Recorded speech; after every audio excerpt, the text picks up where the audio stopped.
Welcome back to the Webby O'Neill channel. Today's video, we're going to discuss Marko Arnautovic and Adrien Rabiot. Now, Tony, Marko Arnautovic, there's been a bid put in for £8 million or €8 million. It's been rejected. There's been a fee agreed between Manchester United and Juventus for Adrien Rabiot of roughly £14 million. Yeah. I want your views straight away on Marko Arnautovic. Well, I've looked and listened to reports on the bid going in. It's been regarded as a joke in some quarters, chaos in some other quarters. The fact is, this is a transfer to replace a player what's injured, what Man United didn't want. Simple as Anthony Martial. A year ago, Martial wasn't really playing well, got out of the team, off he goes to Seville, not wanted at Manchester United. This is a failure, and the joke, that's what they're referring to. This is a joke because Martial should never have been here. The chaos came from last year. United have failed for 12 months to look ahead to targets as a transfer for a forward. 2 forwards we should have been looking at before Ten Hag got here, and Ten Hag and McLaren should have been also looking for a forward. As you and I have discussed many a times, the 3 main transfers, what should have been happening was a forward, midfielder and a centre-half. That's the chaos, and we've ended up with an Arnautovic replacing someone who should never have been at the club. The joke, it looks a joke, it sounds a joke, but to be fair on him, the player there, he was Player of the Year at West Ham, then he went looking for the money in China, right? You know, how many players do that? Not many, I think.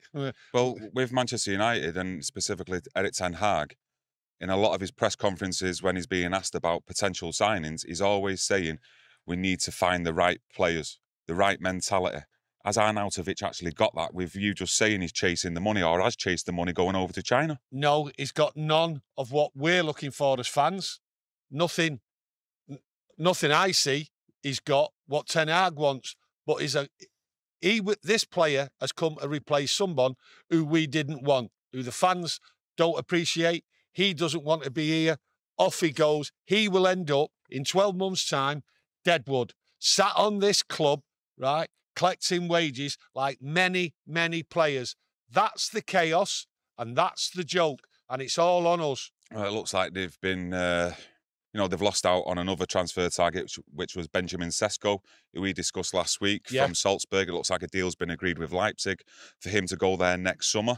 So then it looks like they've gone down the pecking order from there to Arnautovic. Now, you look across the road, you've got Man City signing Haaland, Liverpool, Nunes, Chelsea getting Sterling in, and you look at the forwards that they've got at now, Arsenal, Jesus, Martinelli over at Spurs, Son, Kane, and we're digging around the bin, basically, for players like Arnautovic, who, like you said before, had a good season at West Ham, but since then, he's had to go and find himself in China chasing the money. He's found himself at Bologna in Italy. And we think that Arnautovic is going to come into this actual squad or into that first team and is going to get us anywhere near 4th place, in my eyes. Well, the way I actually look at it is, and to be fair to Arnautovic, he was been at Bologna for a year, 34 games, scored 14 goals, so he's put the work rate in. But Dad, I understand Dad, I've seen more work rate in a lamppost. He's one of these players who's like always posturing on the front line. He's not going to be, to me, when I've seen him play, he's not a player who's going to be closing down, pressing high up the pitch in what we need. You know, you look at on Sunday's Isn't that the ideal replacement for someone like Martial? Because it sounds like you're talking about Martial. I've seen Anthony Martial put more work rate in him in pre-season. There's no trophies for pre-season, but I've seen Martial put more effort in pre-season than I ever done with Marko Arnautovic. This is a panic buy to replace somebody who's not long-term in Ten Hag's plans, who's not long-term in Manchester United plans. It's chaos, son. It's a joke. We all know that. But the situation should never have come to this. Darren Fletcher, John Murtough have had plenty of time. They talk about the board. Well, if you're talking about the board, Ferguson's on the board. What have they been doing to let a situation like this come along that we've forced, by the way, to go and get a player to replace a player who's injured, who we never wanted and who didn't want to be here? This is Manchester United, the biggest club in the world. This is where we're at.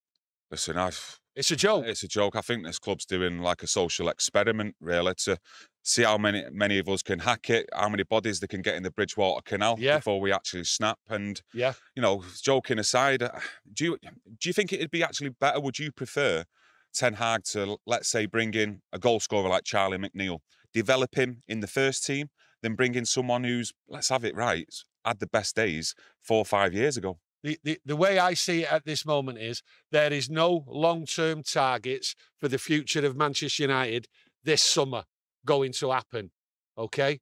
None, okay? The target's what Ten Hag wanted. He may get De Jong this week because of the chaos what's going on around there. But going forward for strikers and all that, people like Charlie McNeil should be on the bench. They should be getting games, and that's the way it is.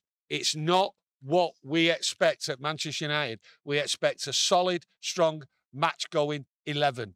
We've not got it, but we're going to have to suck up for it, and Ten Hag is going to have to develop these players.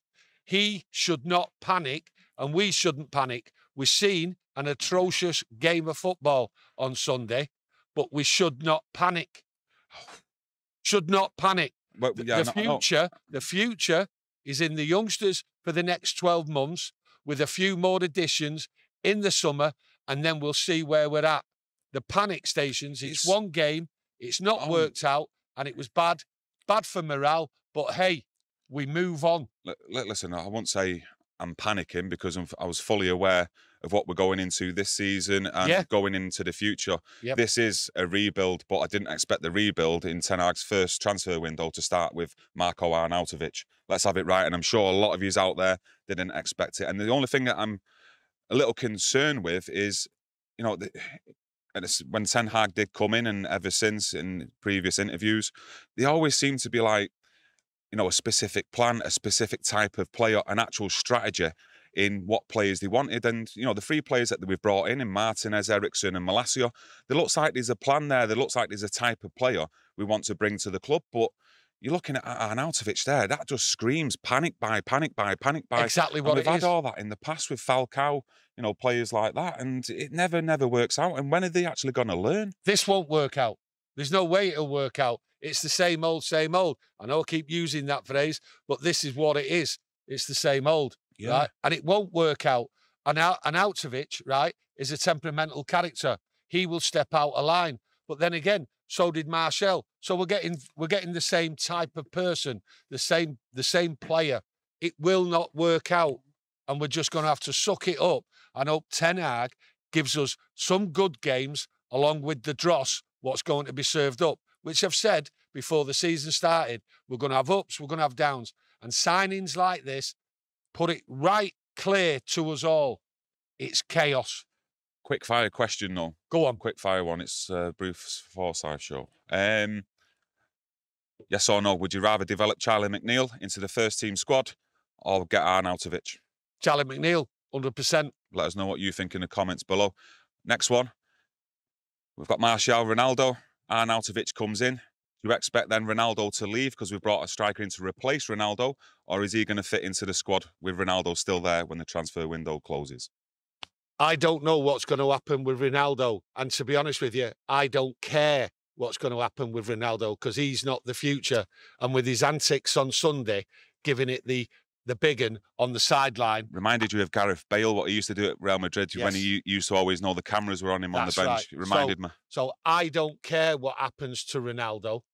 Do not care one little bit. If he plays, fine. If he doesn't, fine. And if he goes, he goes. The Ronaldo saga, to me, is gone. This is all about Manchester United going forward and rebuilding, just rebuilding this team some way, somehow. Adrien Rabiot, a player that we have seen over the years, you know, at PSG, Juventus, a lot of his yous out there, I've seen him in the Champions League playing for these teams. And with me, I've seen a bit of a mixed bag from him. Some good performances, some bad performances. But with this player, I'm actually pretty keen on this one, because I actually think he's a lot better than what we've already got, and that's with Scott and Fred.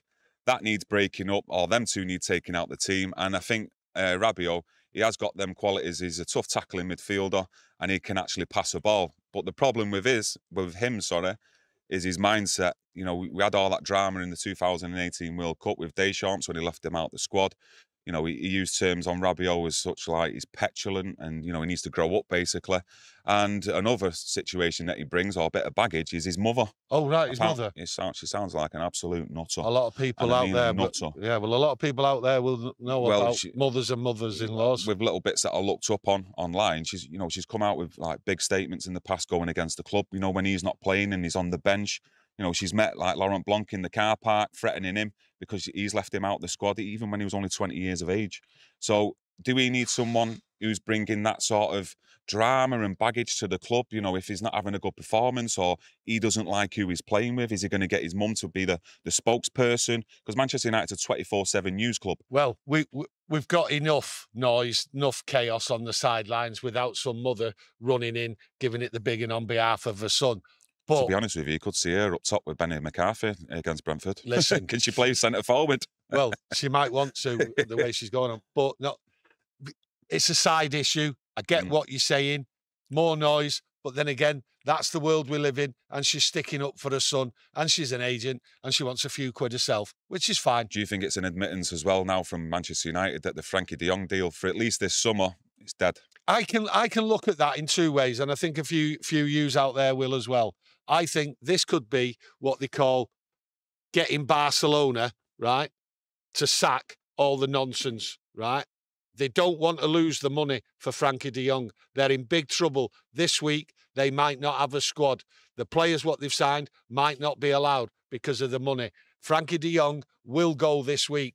That's how I see it. And I think this could be used as a ruse to flush everything out and get it sorted before weekend. It could be.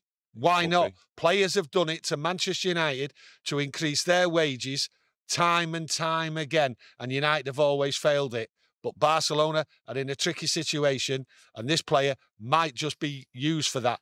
And if he does come, then that's fine. That's the end of Frankie de Jong.